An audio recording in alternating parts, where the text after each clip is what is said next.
On a gray Monday morning in downtown Boston, the rain hit the cafe windows so hard it sounded like static. Inside Harbor Light Cafe, the espresso machine hissed, mugs clinked, and tired office workers scrolled their phones, waiting for caffeine to wake them up. Behind the counter, Grace Miller moved like she'd been born there, refilling syrups, wiping the steam wand, forcing a smile that didn't quite reach her eyes. To most people, she was just the red-headed waitress with the tired smile. They had no idea this was the morning that would change absolutely everything.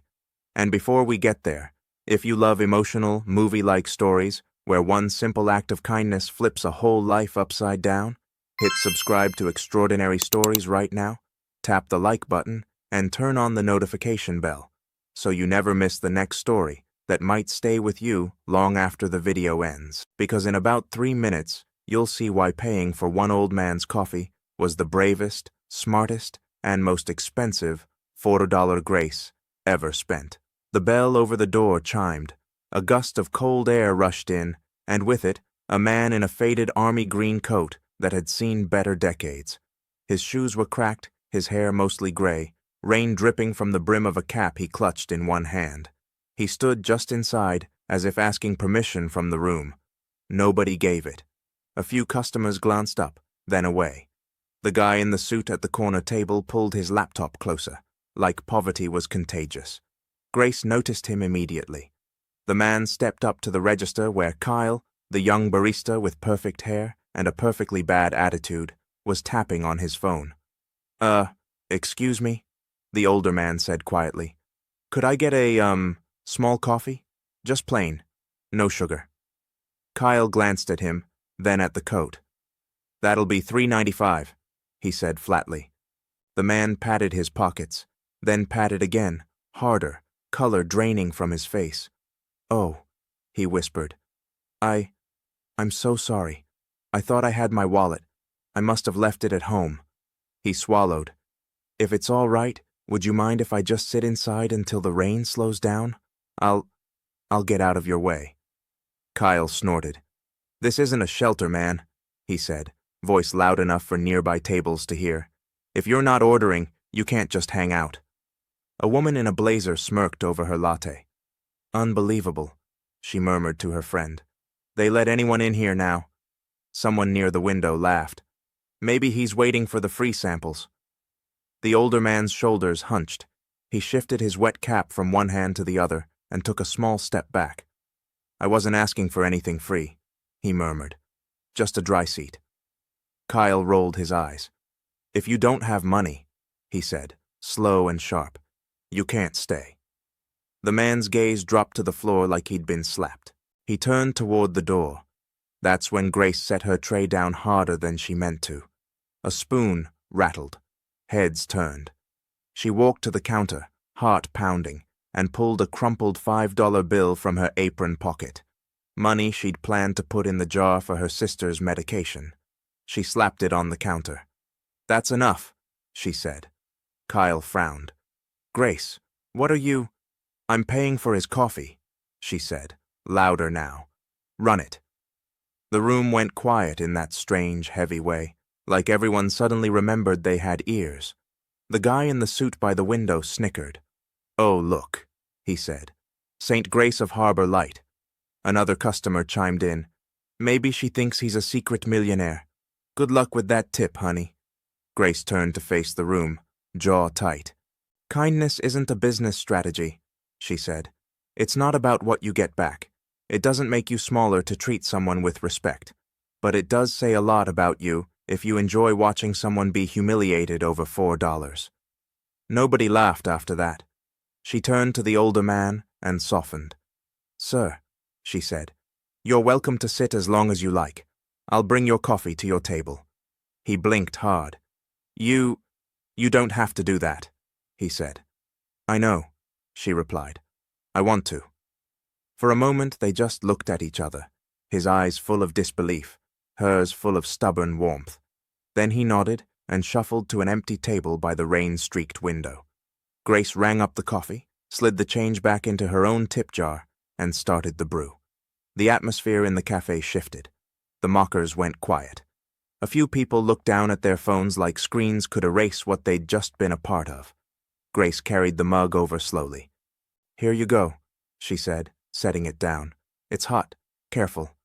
"Thank you," he said, voice thick. I'm Henry, by the way." "Nice to meet you, Henry," she replied. "I'm Grace." He smiled faintly. "That seems accurate," he said. She laughed despite herself. "Let me know if you need anything else," she added. He nodded and wrapped his fingers around the mug like someone savoring warmth for the first time in days. For a while, that was all it was, a cup of coffee on a rainy morning. But it would follow Grace long after the mug was washed and stacked away. By the end of the shift, the stares had turned to whispers. In the back room, Brian, the manager, called out, "Grace, office, now." The office was barely bigger than a closet that smelled like burnt espresso and cleaning spray. Brian sat behind the desk, arms crossed. "This is a business, not your personal charity," he said without preamble. Grace stayed standing. "I paid for his coffee with my own money," she replied. "We didn't lose anything." "That's not the point," Brian snapped. "You embarrassed a coworker. You made customers uncomfortable. People don't come here for social justice speeches. They come here for lattes and muffins." She met his eyes. "Kyle embarrassed himself," she said quietly. "And the customers who laughed did that all on their own." "Watch your tone," Brian warned. "You're here to serve, not to preach. I'm letting this go once, but if you pull something like that again, we'll have to revisit your fit here. Understood?" Grace swallowed. "Yes," she said, though every part of her wanted to say no. "Good," he replied. "You can finish your shift." Back in the cramped kitchen, two co-workers leaned by the sink. The conversation died the second she walked in. "Must be nice," Marissa muttered, just loud enough, acting like the hero when you still share a basement apartment with your sick sister. "Bet she really did think he was a rich guy in disguise," Kyle added with a smirk. "Newsflash, fairy tales are for kids." Grace ignored them, grabbed her bag, and clocked out. Outside, the rain had turned to mist, the city lights blurring in the damp air. She pulled her thin jacket tighter and headed home, shoes soaking through. Their apartment was a tiny one-bedroom over a laundromat, the kind of place where the radiator clanked more than it worked, and the bathroom fan never turned off. Her younger sister Mia was curled up on the couch under a blanket, coughing softly. "Hey," Grace said, brushing hair off Mia's forehead. "You awake?" Mia blinked at her. "You're late," she murmured. "Got stuck at work," Grace replied. "How's the breathing?" "Better," Mia lied. Grace heated leftover soup, added extra water to make it stretch, and set it on the coffee table. Then she opened her wallet. $3, a bus pass, a photo of their mom. She stared at the crumpled bills and felt a small twist in her chest. Then she closed the wallet and slid it back into her bag. No regret. Not for the coffee. Not for Henry. After Mia fell asleep, Grace stood by the single window and looked out over the alley, listening to the hum of machines downstairs and the soft tap of rain. Her mind drifted back years, to a completely different street. Her mom collapsed in a grocery store when Grace was 17. A faint, then a terrifying stillness. People stepped around them, annoyed, eyes sliding away. "Allergic reaction," someone muttered. "Someone should do something." No one did, except a tiny woman in a faded floral dress who knelt, offered Grace a bottle of water, and wrapped a worn shawl around her shaking shoulders, while the ambulance siren wailed in the distance. She never even gave her name. That day, Grace made herself a promise. If I ever see someone being made small like this, I won't look away, even if it costs me something. In the dark of the little apartment, Grace whispered into the quiet, "I'd rather be mocked for doing the right thing than praised for staying silent." For the first time that day, she felt at peace. She had no idea that somewhere in the city, an old man in a faded coat was thinking about that morning too. For completely different reasons. 4 days passed, 4 shifts of forced smiles, whispered comments, and customers looking at Grace a little too long when she carried their drinks. By Thursday morning, The cafe had settled back into its normal rhythm. Foam, orders, stress, repeat. Grace was wiping crumbs off a table when the bell over the door chimed again. She didn't look up at first, but the room went just a bit quieter, the way it does when someone important walks in. Curiosity tugged at her. She glanced toward the entrance and froze. A tall man in a charcoal overcoat and a navy scarf stood just inside. His hair was still mostly gray, but neatly combed now. His shoes were polished, his posture straight. He looked like he belonged in a corner office, not dripping on a cafe floor. Yet his eyes were the same, soft, watchful, a little sad. He didn't go to the register. He walked straight to the table by the window, the same one where the soaked man in the army green coat had sat, and took a seat. Grace's heartbeat thudded in her ears. She grabbed a menu she didn't need and walked over. "Good morning," she said. "I'm not here to order," he said gently. "Just one question." He held her gaze. "Why did you help me?" Grace stared at him, at the expensive coat, the gold watch peeking from his cuff, the familiar eyes. "You're—" she began. He nodded once. "I'm the same man," he said, "just in different clothes." Her hands tightened on the menu. "I didn't help you because of who you are," she replied carefully. "I helped because of how you were being treated." "You didn't know me," he said. "You had nothing to gain." He tilted his head. "So, why?" She exhaled slowly and pulled out the empty chair across from him. "Because I know what it feels like to be made small in public and have nobody step in," she said. "And I promised myself years ago if I could stop that feeling for someone, even once, I would." He listened, really listened. No phone, no watch checking. "And the speech?" he asked with a faint smile.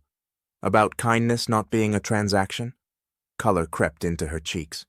"That was probably more dramatic than it needed to be," she said. "But I meant it."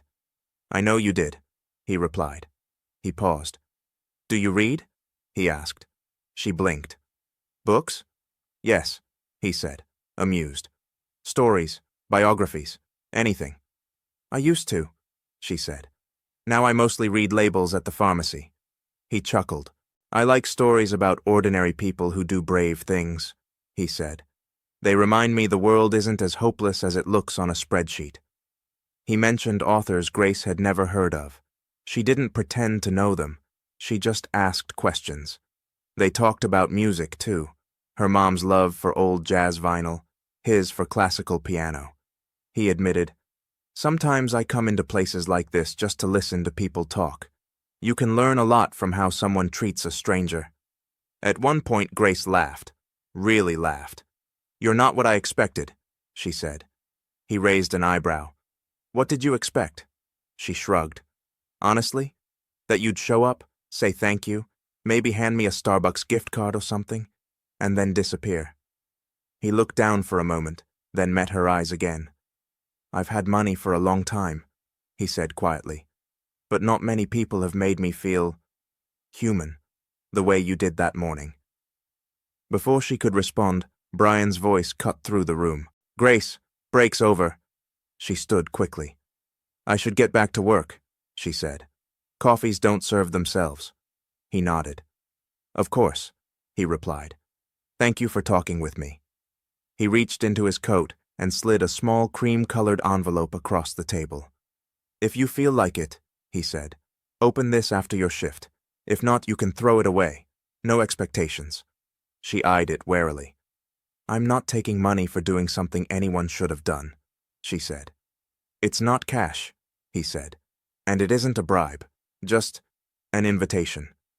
To what, he didn't say. By the time she turned back with a "have a nice day," he was gone. Hours later, in the quiet of her kitchen, Grace finally opened the envelope. Inside was a heavy card embossed with the logo of the Fairmont Harborview Hotel, the fanciest place in the city, the kind of hotel that existed in the background of movies, not in her actual life. Ms. Grace Miller, guest of Henry Lawson. The fingers trembled. A handwritten note fell out. "Grace, I'd like to explain who I am and why I came to Harbor Light that morning. If you'd rather never see me again, ignore this, and nothing changes. If you're curious, meet me in the Harborview Lounge, 21st floor, Saturday at 3 p.m. No expectations, no obligations. H. Lawson. She stared at the name. Lawson. The same Lawson as Lawson Horizons, the company whose logo she'd seen on half the new buildings in town. Her heart thudded faster. Mia looked up from the couch, blanket around her shoulders. "You're frowning at paper," Mia said. "That's either a bill or drama." "Both?" Grace said weakly. She handed her the card. Mia's eyes widened.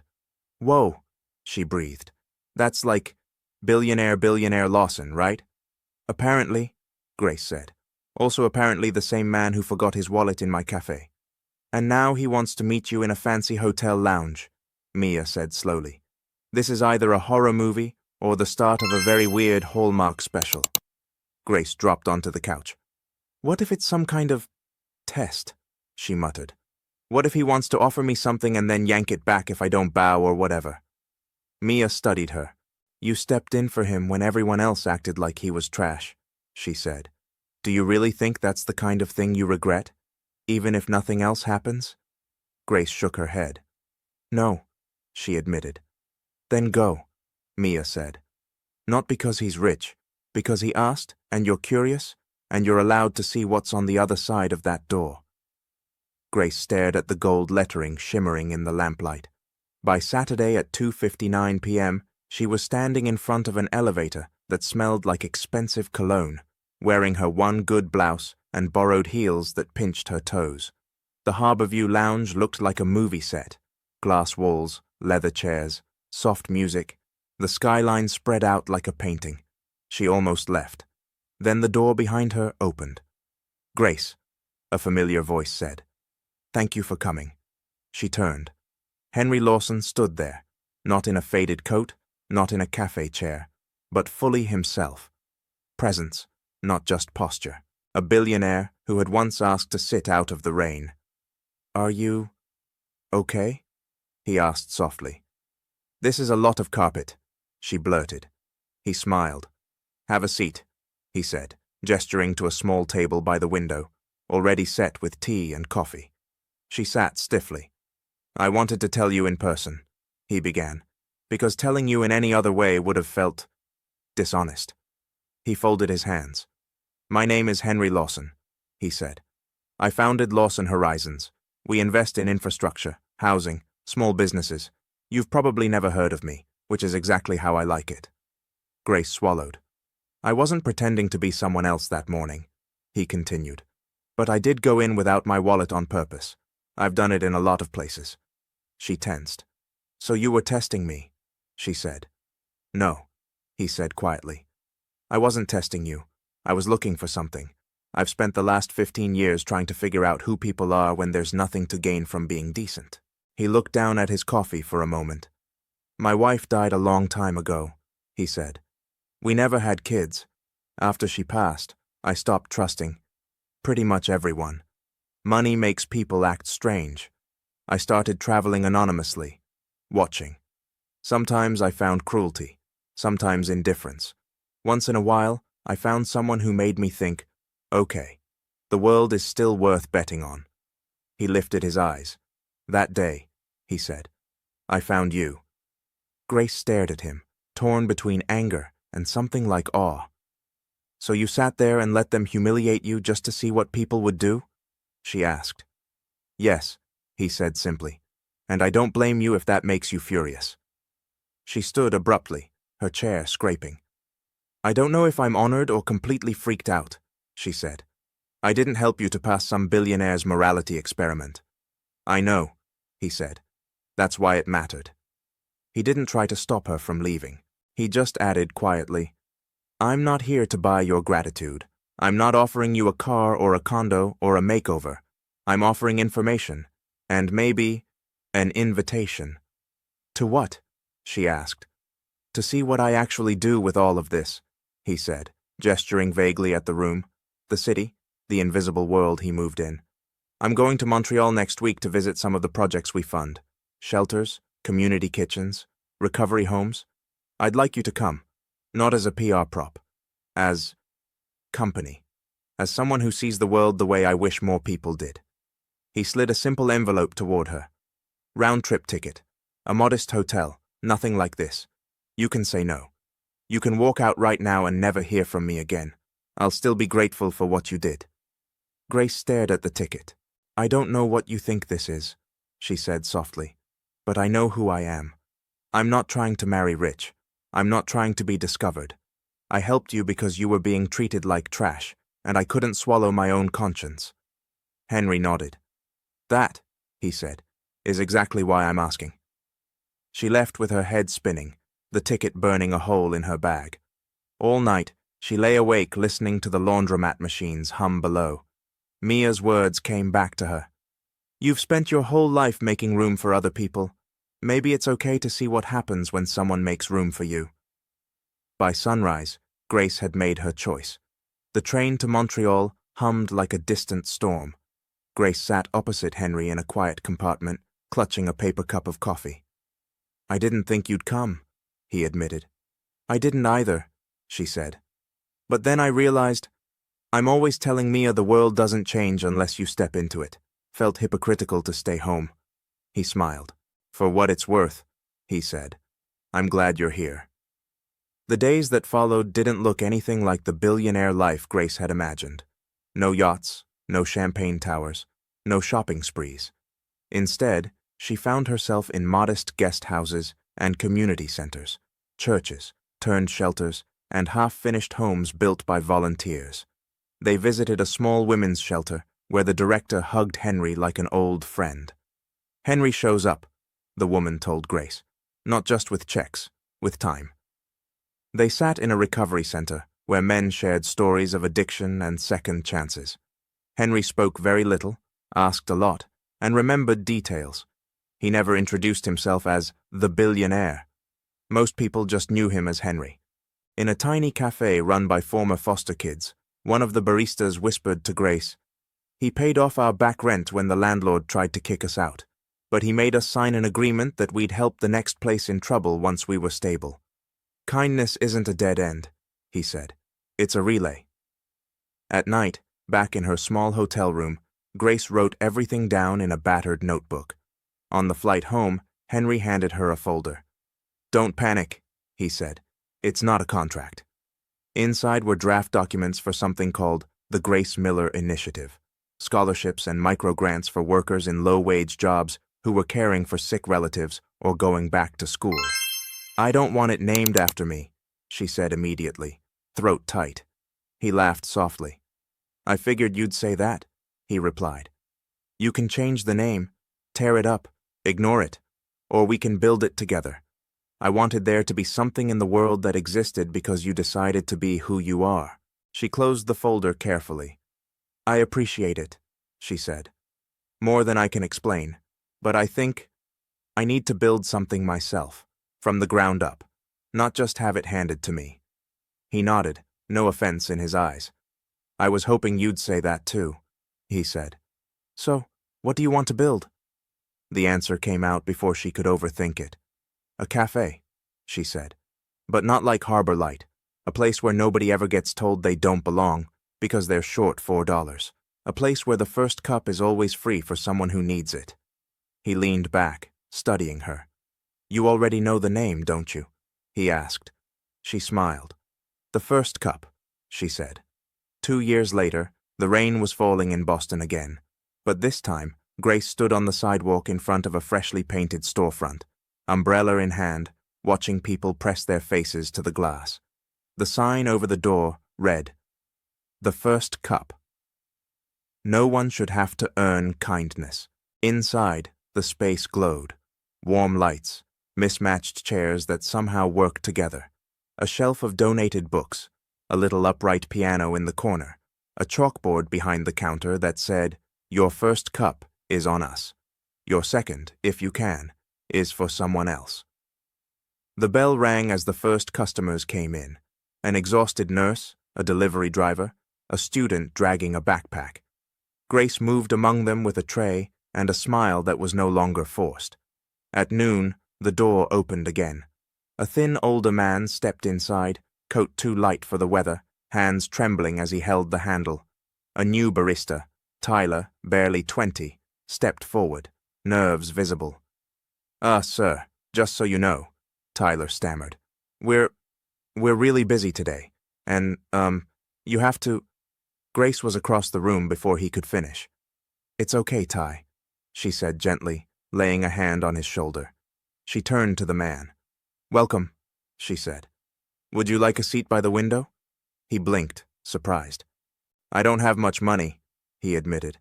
"I just needed somewhere warm to sit for a bit." "Then you've come to the right place," Grace said. "Here, your first cup is always on us. No questions, no shame." Tyler's eyes widened. Lesson learned. As the older man settled by the window, Grace handed him a steaming mug. "Take your time," she said. "You're safe here." He whispered, "Thank you."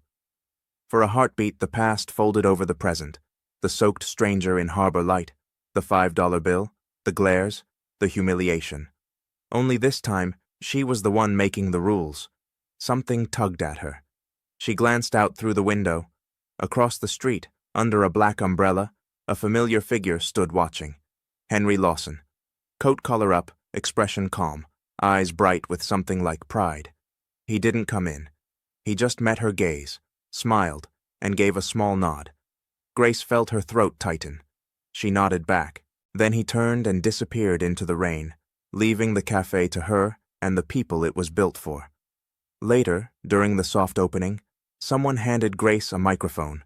She looked around, every seat filled, the room warm with conversation and the smell of fresh coffee. "Years ago," she began, "I spent the last $5 in my apron paying for a stranger's coffee in another cafe. I thought I was just stopping a bad moment from getting worse." She smiled. "What I didn't know," she continued, "was that one small act would change my whole life. Not because that man was rich, but because he reminded me that kindness is the only currency that doesn't run out when you give it away." People nodded. A few wiped their eyes. "This place," she said, gesturing around, "isn't about free coffee. It's about something we all crave, even if we don't say it out loud. To be seen. To be treated like we matter before we've proved anything." She lifted her mug. "So that's what the first cup is," she finished. "A reminder that nobody has to earn kindness. We just have to choose it, one cup at a time." Applause filled the room. A pianist in the corner began to play. Somewhere near the back, a kettle whistled softly. Outside, the rain kept falling. Inside, people lingered just a little longer than they needed to. Maybe you've never paid for a stranger's coffee and accidentally invited a billionaire into your life. But maybe you've watched someone be treated like they were less than human and felt that awful knot in your stomach. Wanted to step in, but worried what people would say or whether it would backfire. Wondered if tiny acts of kindness really matter in a world that feels so loud and selfish. Here's what Grace's story quietly proves. Most lives don't change because of grand gestures. They change because someone refuses to look away when it's easier to stay silent. A waitress with $3 to her name chose to see an old man with dignity. A billionaire who thought he'd seen it all realized he hadn't seen her. And a cafe that once turned people away became the blueprint for a new kind of place, where your worth isn't measured in what's in your wallet. Now, I'd love to hear from you. Have you ever been on the receiving end of a small kindness you'll never forget? Or have you stepped in for someone when everyone else stayed quiet? Share your story in the comments. Your experience might be exactly what someone else needs today. And if this story touched your heart, please subscribe to Extraordinary Stories. Hit the like button. Share this video with someone who believes kindness still matters. And don't forget to turn on the notification bell so you don't miss the next story.